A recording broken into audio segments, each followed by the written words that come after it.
About our team and our process. We have 17 people who are here on scene. That includes 10 investigators. They are supported by a minimum of 10 experts back in our headquarters in Washington, D.C. The on-scene specialists, they are experts, and they have the following specialties. Operations, they'll focus on the helicopter operator. They'll look at the owner of the helicopter itself, and they will look at pilot qualifications and other information. We have experts on helicopter airworthiness, on structures, and on systems. We also have our evidence management team here, as well as our transportation disaster assistance team, which is responsible for working with the family to get them the assistance they need throughout the course of the investigation, not just here on scene, but in the coming days, weeks, and months throughout the investigation to the issuance of our final report, and sometimes for months and years beyond. The wreckage exam began this morning. Our team, I was there, our team began pulling components and the engine off the wreckage and other components that they would like to more closely examine. Most of their focus was to turn it upright and move the helicopter or the wreckage inside so that they can begin to do a more comprehensive examination and get to the other side of the wreckage that was against the pavement. We also are aware that there are dive teams. The New York Police Department is still diving for components and pieces of the helicopter that we are still looking to recover. Those include the main rotor, the main transmission, the roof structure, and the tail structure, and we appreciate all of their hard work.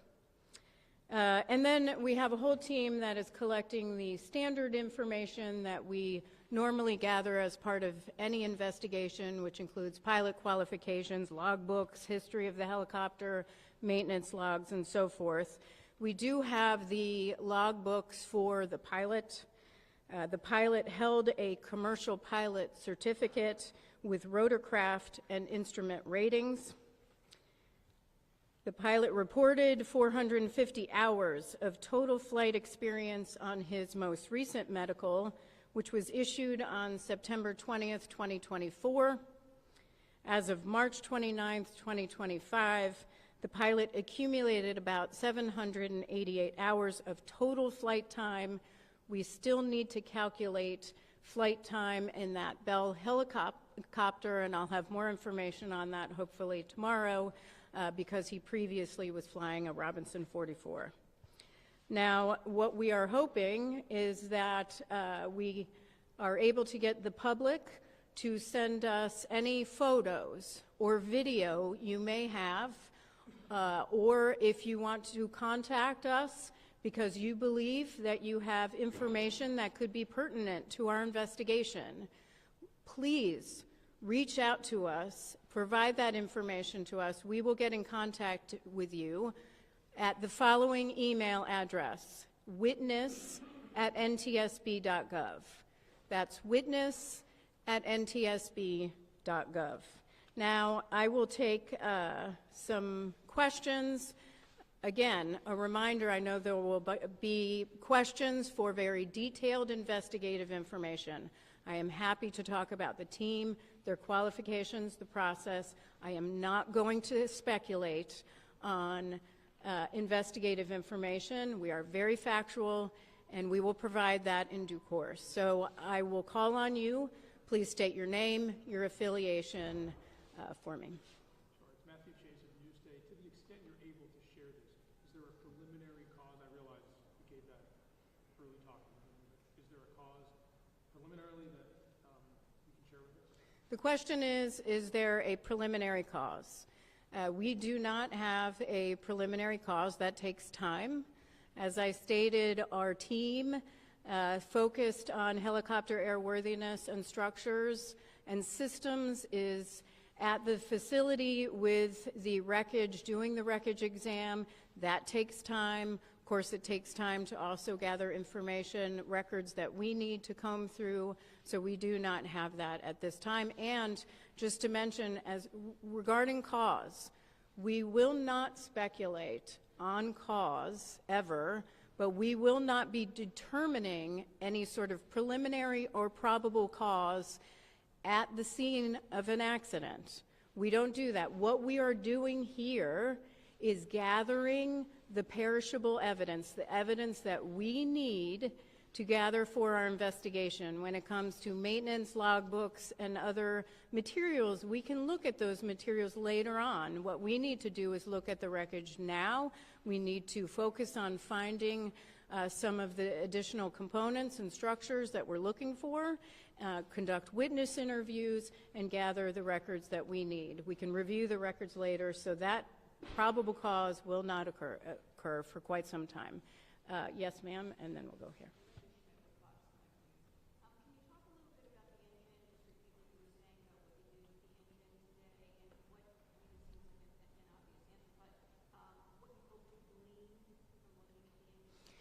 So the question was what we were doing with the engine. Nothing that we would not normally do as part of our standard investigation, where we would have wreckage and we'd start separating some of the components that we always look at. That's standard in our investigation. Of course, we'll have a team that always looks at engines or power plants to evaluate them as in standard course of our investigation. So nothing in particular.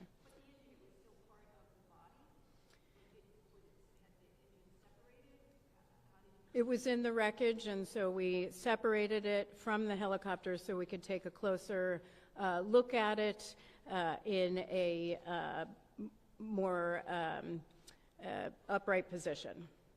Yes, sir.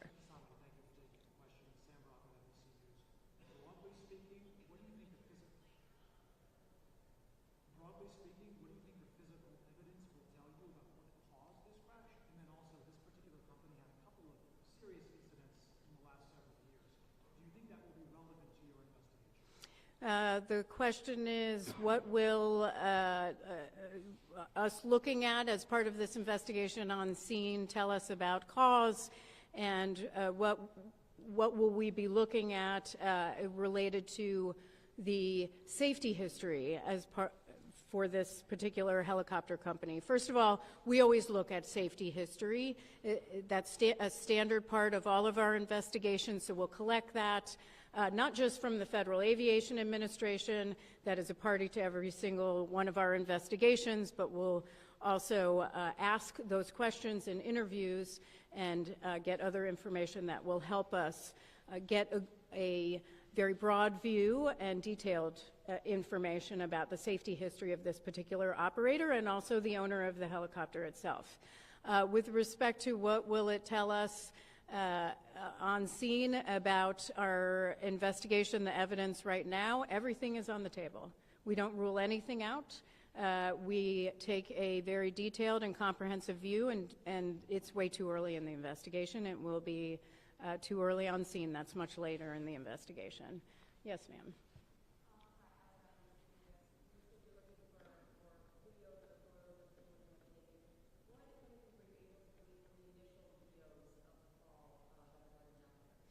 The question is, what have we been able to glean from the videos that are already circulating on social media? Those are very helpful for our investigators, certainly, but a lot of those videos are from a very far distance, and so we'll have to look at those a little bit further back at headquarters, but we're hoping to get some additional videos that provide us information. We don't know what people have recorded or taken pictures of that could be helpful in an investigation.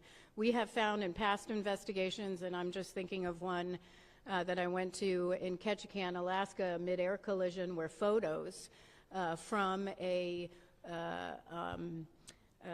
somebody who was on board one of the airplanes helped us significantly in our investigation. So it can be very key.